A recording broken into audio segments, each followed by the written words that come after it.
Hello, my name is Sonia Bishop, and this is my presentation on an invisible identity in the Latino community.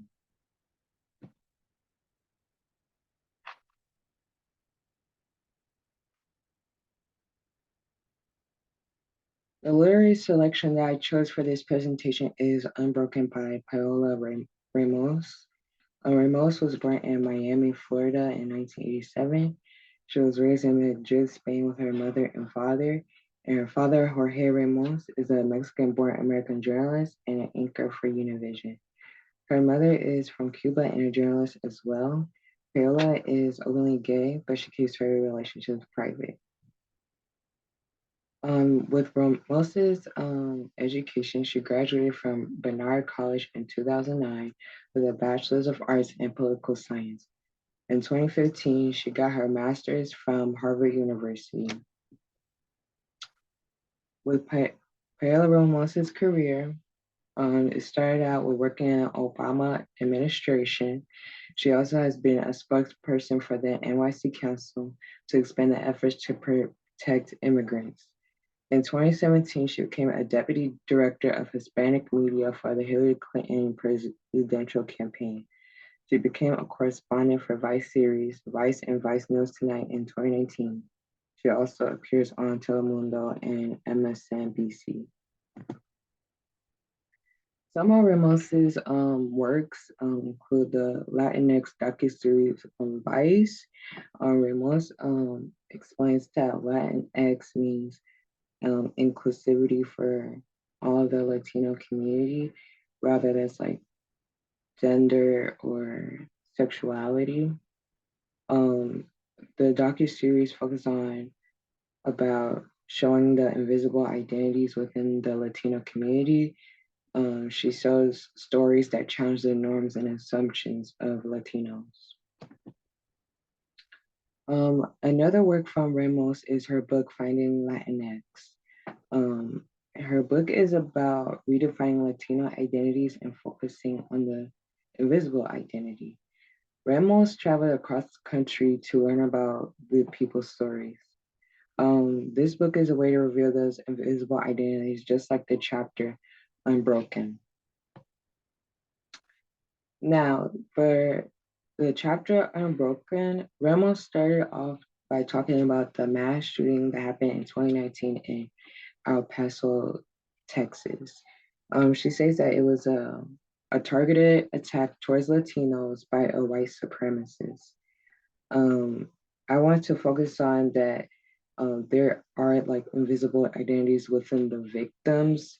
You will never know who the victims are unless you ask someone, just like she mentions in the chapter that one of the victims, Javier Amir Rodriguez, he was seen as a passionate soccer player.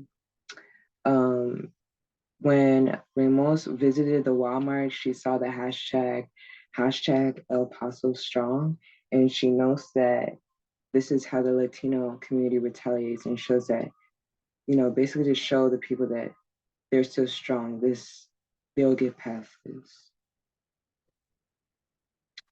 The main invisible identity from this chapter is mental health.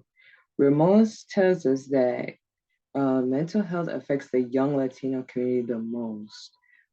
She wanted to differentiate that mental health issues and like suicidal ideation or thoughts affects the young Latino community the most out of other demographics. She states that some of the reasons could be maybe the effects of migration. So maybe the young Latinos, their parents were immigrants and affect them. It's seen as taboo, so they don't talk about it in their household. And maybe it's because of they probably have a lower socioeconomic status, so they can only afford basic care and not the treatment they need. Ramos also talks about, how the mass shooting can make Latinos feel more like a foreigner in their native country, and this can also affect their mental health. Now, throughout the chapter, Ramos goes to interview some young Latinos, and these are their stories. The first story is called Being Silent with Esperanza. Now, Esperanza tells Ramos that she was in therapy after her dad passed away, but her mom took her out of therapy because her mom just thought she's fine. But after being taken out of therapy, Esperanza became depressed. Um, Esperanza revealed to her mother that and talked to her and said that she was depressed, and her mom listened, and that she was able to go back to therapy. Um, I just want to, with the invisible identity is obviously mental health here, and one of the reasons why you know her mom didn't, I guess, took her out of therapy was because mental health is seen as taboo in Esperanza's household. But so that's another reason why mental health should be normalized. And I think with Esperanza revealing that she's dealing with mental health issues to her mother is like a first step in normalizing mental health.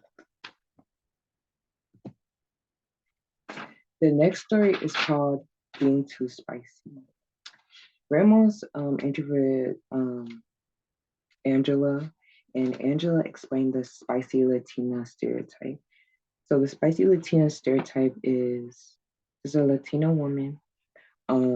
She'll be like described as like fiery, which is like having an attitude, being aggressive, and so they'll say like she's spicy, and it's also that type of attitude like to other people they'll describe that as sexy. But to Angela, this type of stereotype led to microaggressions and discrimination in her school and high school. And because of the microaggressions, it made her very uncomfortable to be in that school. So she didn't go. She got lower grades and eventually she got depressed. Luckily, she was able to move high schools and she says she's much happier. Um, the visible identity here is depression or mental health. And some of the reasons for depression could be, microaggressions, discrimination. And I think what Angela says in her story that when, people care and when people listen, it can make a difference. The last story is called Being Shot. Ramos wanted to check up on Carlitos. So she called Carlitos, and one thing about Carlitos, he is a mass school shooting survivor from the Parkland shooting in Florida.